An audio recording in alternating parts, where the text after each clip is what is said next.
Did you know that Walmart.com and the Walmart third-party seller marketplace has its own fulfillment service, much like Amazon's FBA, Fulfilled by Amazon?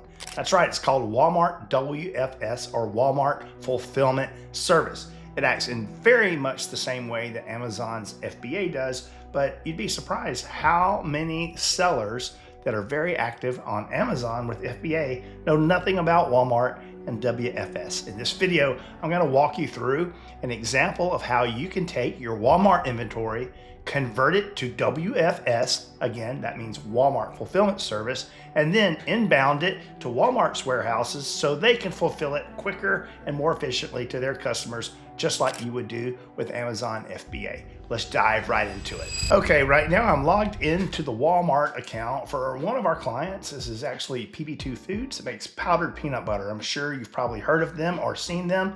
It's a pretty big brand. Grateful for permission to be able to just kind of use them as an example here. So what I've done is I've gone into my catalog and I've looked for a specific SKU. In this case, it's the PB2 powdered peanut butter crunchy version that has little peanuts in it. It's my personal favorite, by the way.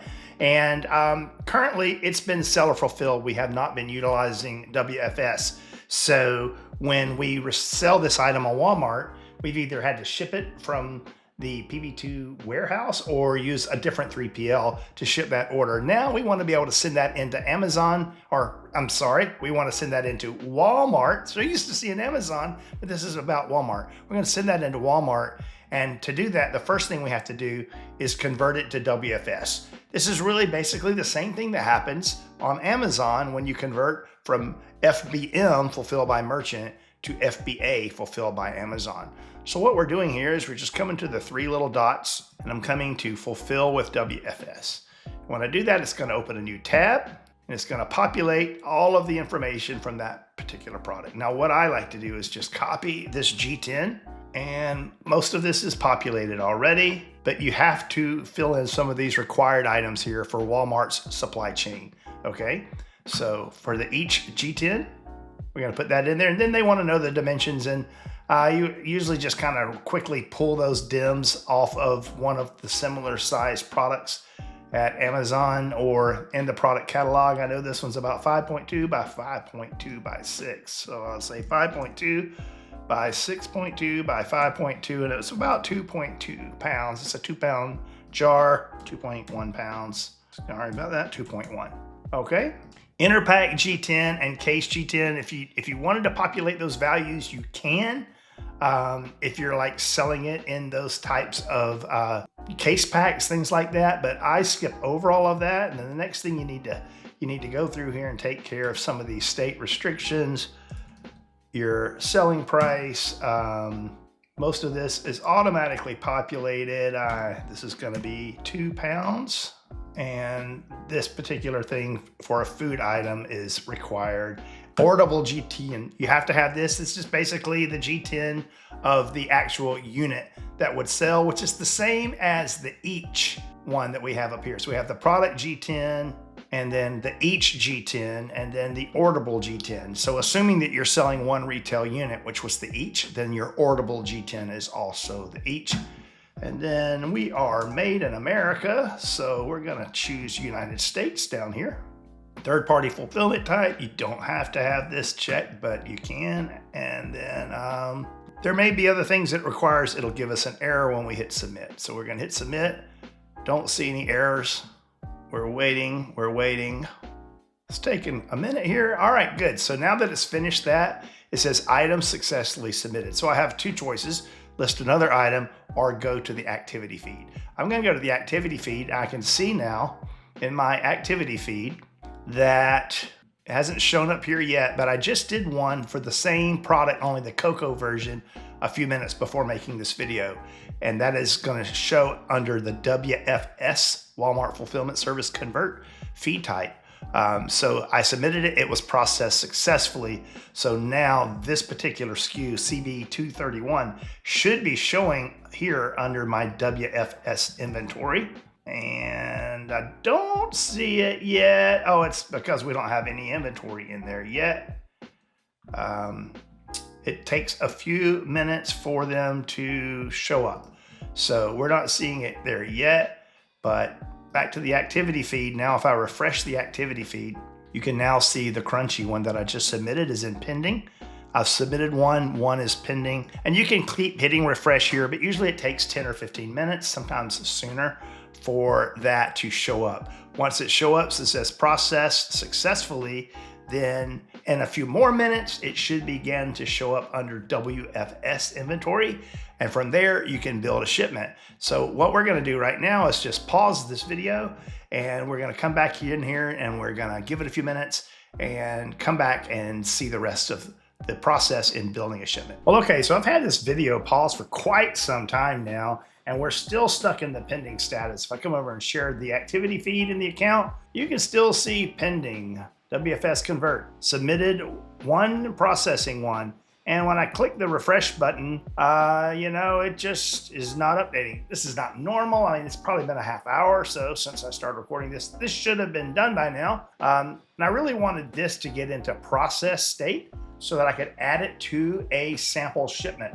But since that doesn't seem to be happening right now, what I'm gonna do so I can finish this video for you is just kind of make up a shipment so you see what would happen next, all right? So the next thing I'm gonna do here, we're just gonna pretend that this is something I really actually wanted to send, but we're just gonna make up a shipment and send a different SKU instead, and maybe not complete the whole thing, all right?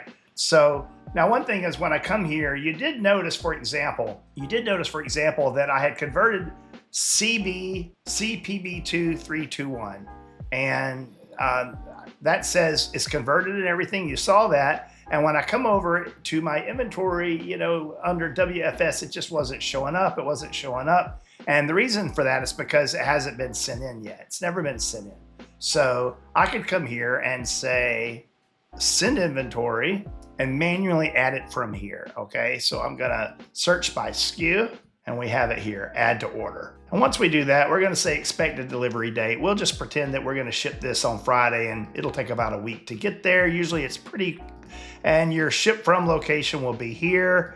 The people that you would need to contact in order to be able to do that. But in this case, we're gonna set this up as case packed, not individuals.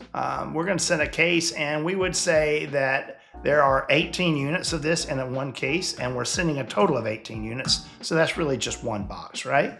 Under select options here, we have some options, poly bags, standard labels, where you can pay them to do the labeling for you. Let's get myself out of the way. Let's move me up here so you can see the screen a little better. So you see what I did here. I'm declaring that this is going to be case packed. There are 18 units per master case and I'm saying total units is 18. So when I do this, Walmart does the math, and they see that there's one total item and one master case. Because I said that there's 18 units in a case and there's a total of 18 units, that is going to be one. Notice if I were to change this to 36 units, it would change here to be 2 units like that. But we'll just say 18 units for now. And but what I'll do is, instead of sending that, I'm gonna add some here that I know for sure that I do want to send. Pantry, that's not the correct SKU on it. I can come back to, so on here, there's 18 units in a master carton, and I believe we were gonna send, well, let's just say we were gonna send 36 units. So two master cartons of that, something like that. This is just a sample. I'm not gonna finish this completely, but then I would say create. When I say create, oops, I forgot to choose case pack there, 18, so it does the math. Hit create, right? When I hit create, it gives me a little disclaimer there. And so now we have actually created the inbound shipment flow. The next thing we have to do is actually set up the shipment with how much it, how we're gonna ship it, whether it's LTL or parcel. So it was submitted. The next thing we do is to set up. So when we set up, we would come here to set up. We can see it's being shipped to Pennsylvania, and we verify 36 units, 18 units per case. So that's 2 cases, and then 18 units, 18 total units, 1. So we have 3 total cases, 2 items. And then under here, under this action, you have the opportunity to print your labels. This is like, this would be like your barcode labels if your product isn't already barcoded. Then we hit next. And this is the beautiful part. I'm making this up. Let's say that it is 20 inches long and it's 14 inches wide and it's 8 inches. And each master case weighs 30 pounds. And we have 3 master cases of single SKUs. Calculate price. We have small parcel chose here. By default, Walmart uses FedEx, unlike Amazon that uses UPS. So a really good rate here, $31.17 to be able to get our FedEx labels if we were doing small parcel. All right. Now, so the next thing that would happen is you would hit next and you would accept these charges. And that is where you print your box labels and your packing labels. Now, I will say that unlike Amazon has a specific master carton label that is very specific to the master carton you identified. So if you identified 3, 2 of them with the cocoa and 1 of them with the normal, on Amazon, when you create your master carton labels with the barcode on them that they scan and it tells them this is what's in the box, those labels are specific to the carton. With WFS currently, they're not. It's just gonna give you, it's gonna say, here's a shipment with 3 boxes. Here's 3 boxes, barcodes. They do have weight on them, so you can do it by weight. And then here's 3 FedEx labels. You put the barcode labels on the boxes and then you put the FedEx labels on. Or if you're doing an LTL, you'll schedule a shipment that way. And that's how it works. Basically send it into WFS and it works just like if you're doing FBA. So if you're already selling on Amazon and you haven't really gotten into Walmart yet, it's definitely something you should explore. You can get a pretty good amount of sales. Sometimes, you know, people see anywhere from 5 to 10% or more of their Amazon revenue by selling on Walmart. And there's a lot of intricacies with Walmart that make it a little bit different than Amazon. So if you're already strong on Amazon, but maybe need to pivot and take some action over on Walmart, that is something you definitely probably want to do to not have all your eggs in one basket and also to experience the Walmart platform and grow your sales channels there. If that's anything we can ever do to help you, let us know. You can click the first link in our video. It'll take you to ecomcatalyst.com where you can click consult. So thanks so much for watching this. I've got another video that I'd love for you to watch. It's all about Walmart and WFS and how you can use that. Check that out and we'll see you again soon.